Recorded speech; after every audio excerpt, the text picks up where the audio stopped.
बिस्मिल्लाहिर्रहमानिर्रहीम। जनाब स्पीकर, आज इस वक्त ईवान में मुझसे पहले जनाब और असाद महमूद साहब ने बड़ी मुदल्लिल गुफ्तगू की है आज के फैसले के हवाले से। बदकिस्मती से पाकिस्तान की अदालती तारीख हादसात, नाइंसाफ़ियों और नाहमवारियों से भरी पड़ी है। इस मुल्क में भुट्टो मरहूम का अदालती कत्ल किया गया। यहीं अदालत के बैक डोर से यूसुफ रज़ा गिलानी साहब को गैर कानूनी और गैर आइनी तौर पर डिस्क्वालीफाई किया गया। और यहीं चंद बरस पहले हमने पानामा बेंच के नाम पर एक तमाशा और एक ड्रामा देखा और एक ब्लैक लॉ डिक्शनरी का हवाला लेकर मियां नवाज शरीफ साहब को डिस्क्वालीफाई किया गया, क्योंकि इस मुल्क में मकबूल सियासी क़यादत को या मार्शल लॉ के ज़रिए टारगेट किया जाता है या अदालती जबर और नज़रिया ज़रूरत के तहत टारगेट किया जाता है। मुझे बहुत अच्छी तरह याद है जब हम गिलानी साहब की कैबिनेट से उससे पहले की बात है, उन्हीं दिनों की बात है जब ये जजिस बाली तहरीक चली। आप पीपल्स पार्टी के दोस्त हमें कहते रह गए कि थोड़ा इंतज़ार करो, लेकिन हम अदलिया की गैर जानिबदारी और आज़ादी के रोमांस में या रुमान में बहुत आगे निकल गए। मुझे वो दिन भी याद है जब मियां नवाज शरीफ साहब मॉडल टाउन से लॉन्ग मार्च की क़यादत करने के लिए निकल रहे थे। हमारा कोई मामा चाचा, कोई भाई भतीजा जज नहीं था, तो हमारा कोई पर्सनल इंटरेस्ट नहीं था। आप हमारे इत्तेहादी थे और हमने वो कैबिनेट छोड़ी। आप हमें समझाते रह गए और हम अदलिया की आज़ादी के परचम को और बहाली के परचम को लेकर निकल आए। जब नवाज शरीफ साहब निकल रहे थे तो उनको 2 कॉल्स आईं पाकिस्तान के बाहर से और उन्हें कहा गया कि आपकी जान खतरे में है, आप बाहर ना निकलें। उन्होंने अपनी जान को भी खतरे में डाला। हम भी जो उनके हम रकाब थे सारे अपनी जानों को, उन दिनों में धमाके बहुत होते थे, खतरे में डाला। कि मकसद क्या था? एक आज़ाद और गैर जानिबदार अदलिया का क़याम। हम इफ्तिखार चौधरी साहब को नहीं जानते थे, ना कोई वास्ता था, ना बाकियों को जानते थे, लेकिन हम समझते थे कि जनरल मुशर्रफ ने ज़्यादती की है, जुल्म किया है, और हम बाहर निकल आए। लेकिन आज कई साल गुजरने के बाद जब नज़रिया ज़रूरत के तहत अदालत से फैसला आता है या जब हम देखते हैं कि किसी फैसले में नज़रिया ज़रूरत की बदरू भटक रही है, तो यकीन कीजिए कभी कभी शर्मसारी होने लगती है कि ये तहरीक चलाने की क्या ज़रूरत थी। अदलिया बहाल तो हुई, अदलिया को हम आज़ाद और गैर जानिबदार नहीं करवा सके, इसको हम एडमिट करते हैं। मैं खुद जेल में गया हूँ 2 बार, बहावलपुर जेल और मियाँ वाली जेल, इसी चक्कर में। मेरे रुफ़का भी गए। उसका नतीजा क्या निकला? पानामा बेंच, पानामा का केस कि इमरान के सहूलतकारों के कहने पे ये खेल खेला गया। जावेद हाशमी ने तो ये बात बहुत पहले हमें बता दी थी कि जज और जर्नैल मिलेंगे और इस बात तुम्हें अदालत के जरिए निकाला जाएगा और उसके बाद फिर खूब ज़दोकोब किया जाएगा। और वो सारा कुछ हुआ जैसा कि हाशमी साहब ने बताया था। वो इमरान खान के साथ थे और इसीलिए उससे अलग हो गए थे। तो बात यह जनाब कि ये सिलसिला कहीं रुकना चाहिए, सिलसिला नहीं रुक रहा।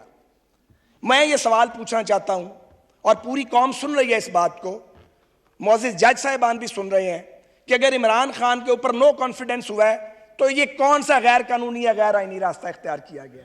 हमने धरना तो नहीं दिया, हमने इस्लामाबाद का घेराव तो नहीं किया, हम उस साइड पे बैठे थे, उधर से उठा के हमें जेलों में डाल दिया। हम में से किसने जेल नहीं काटी? हम रोए तो नहीं? हम जब जेलों से आते थे तो चीखे नहीं मारते थे? अदालतों में हमारे साथ नाइंसाफी हो रही थी, हम जेलों में बंद थे।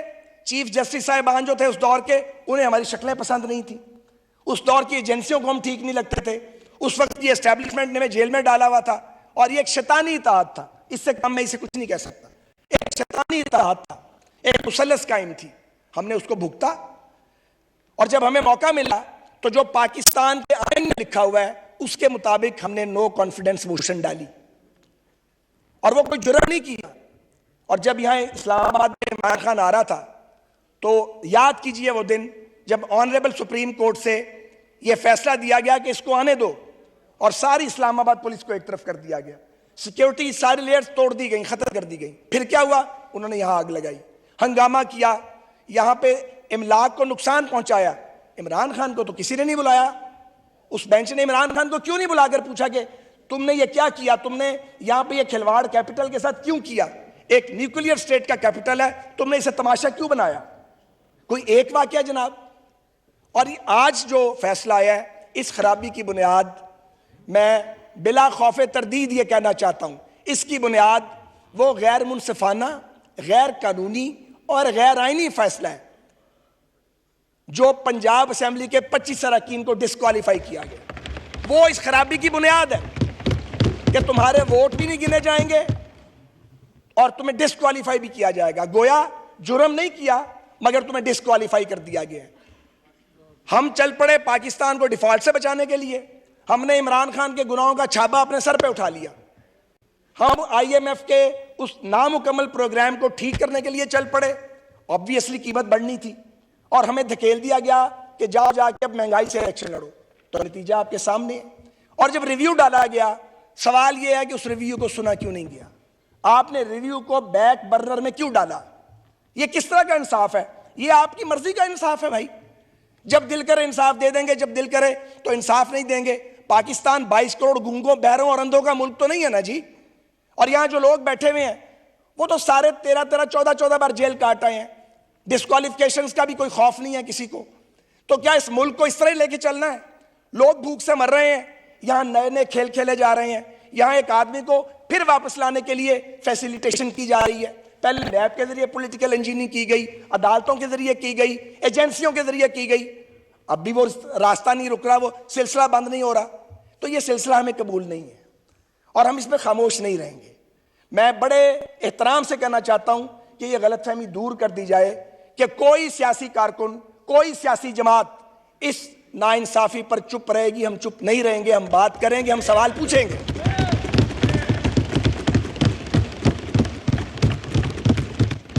अब गुजारिश ये है, एक अफसोसनाक सूरत सामने आ गई है, तो कोई पाकिस्तानी नहीं चाहता कि जो मशवरा दिया गया प्राइम मिनिस्टर को, बल्कि हुक्म दिया गया, एक अदालती हुक्म था कि वजीर आजम का मतलब है वजीर आजम और कैबिनेट, उस पर अमल दरामद हो रहा है। उस दिन बिलावल साहब ने भी ये बात की है।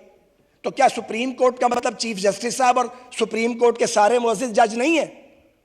वहां कुछ और निज़ाम है, यहां कोई और। हमारे लिए हुक्म और है, अपने लिए मामला डिफरेंट है। ये नहीं चल सकता इस तरह, ये डबल स्टैंडर्ड्स नहीं चल सकते जनाब।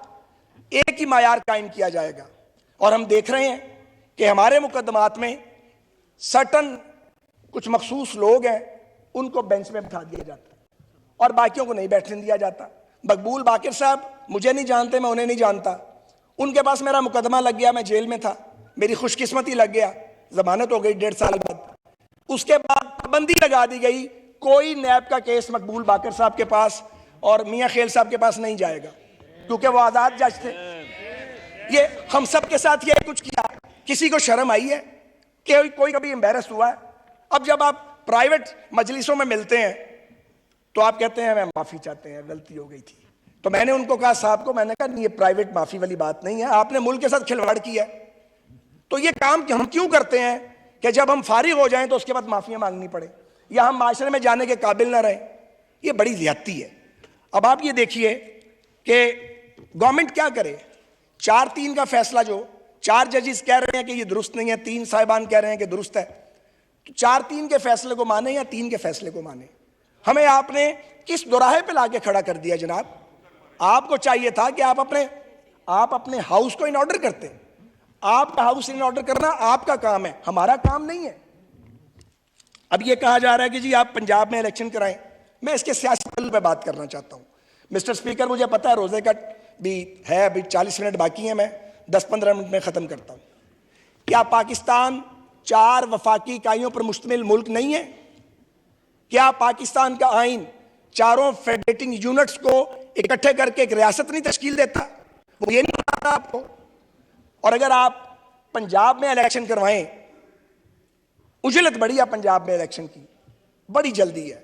इवन केपी में भी वैसे इलेक्शन की जल्दी नहीं है जैसे पंजाब में जल्दी पड़ी हुई है कि किसी तरीके से ये वापस आ जाए। ये बहरूपिया किसी तरीके से वापस आ जाए, तो फिर आप 2 मिनट के लिए इमरान की और हमारी सियासी जो इख्तिलाफ है उसे एक तरफ कर दें। आप ये सोचें, पंजाब पे ये तारीखी तौर पे इल्ज़ाम लगता रहा है कि ये बड़ा सूबा है और ओवरवेलमिंग मेजॉरिटी है और ये डोमिनेट करता है वफाक के ऊपर।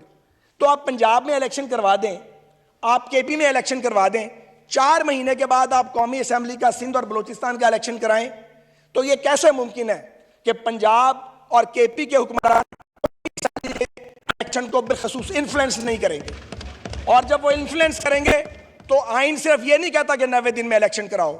ऐसा आइन हमें पढ़ाने की जरूरत नहीं है, हम भी आइन पढ़े हुए हैं। हम यहाँ सारे जाहिल नहीं बैठे हुए गामे माजे, 40-40, 50-50 साल की स्टैंडिंग है, हम सब ने पढ़ा हुआ है। हमें आइन की दस्तक पूरी सुनाई देती है। आइन की दस्तक सिर्फ ये नहीं कहती कि 90 दिन में इलेक्शन कराओ, आइन की दस्तक ये कहती है कि गैर जानिबदार भी होना चाहिए, ट्रांसपेरेंट भी होना चाहिए।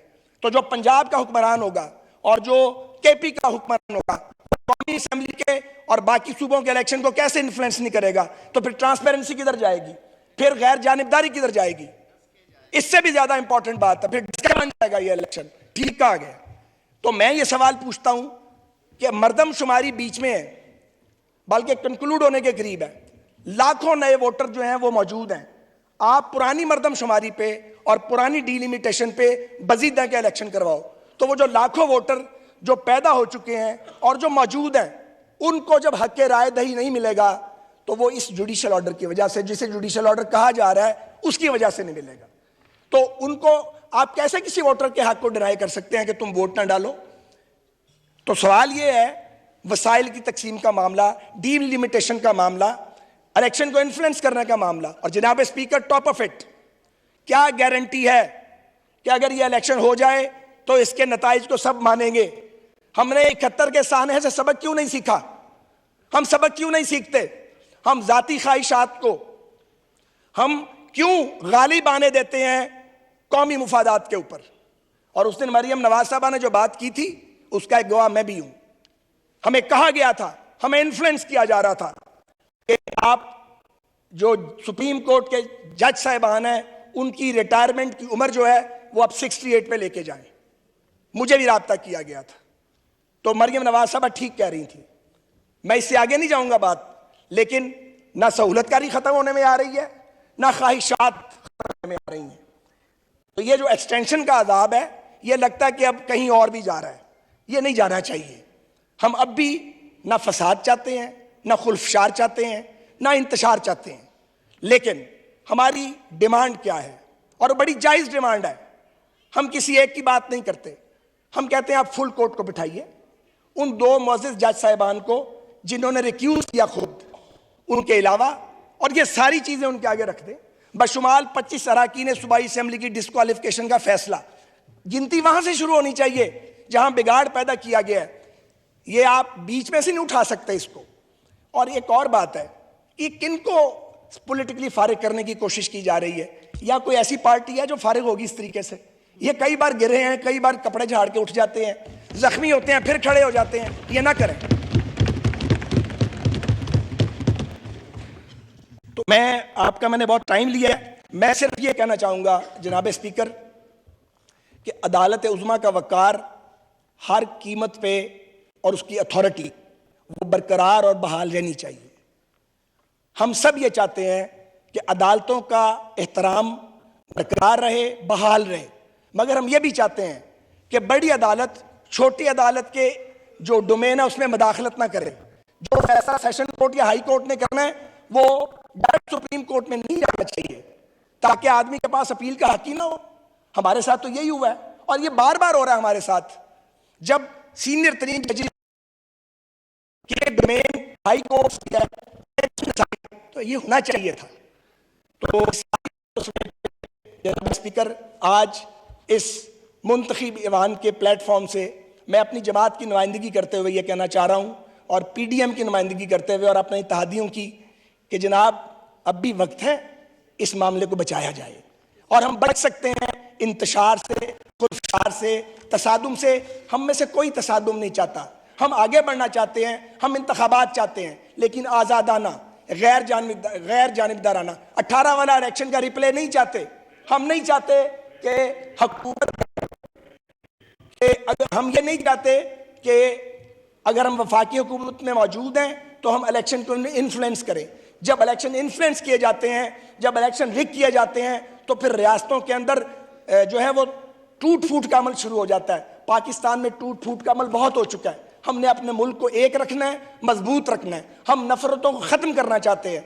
इसलिए हम बड़े अदब से, बड़ी लिजाजत से हम ये गुजारिश कर रहे हैं इस हाउस से, ऑनरेबल सुप्रीम कोर्ट के उन मुअज़्ज़िज़ जज साहिबान को और ऑनरेबल चीफ जस्टिस साहब को कि वो इसका नोटिस लें हमारी इस्तदा का और कोशिश करें कि फुल कोर्ट इन तमाम मसाइल को हल करें। बहुत शुक्रिया। मोहतरमा शहरी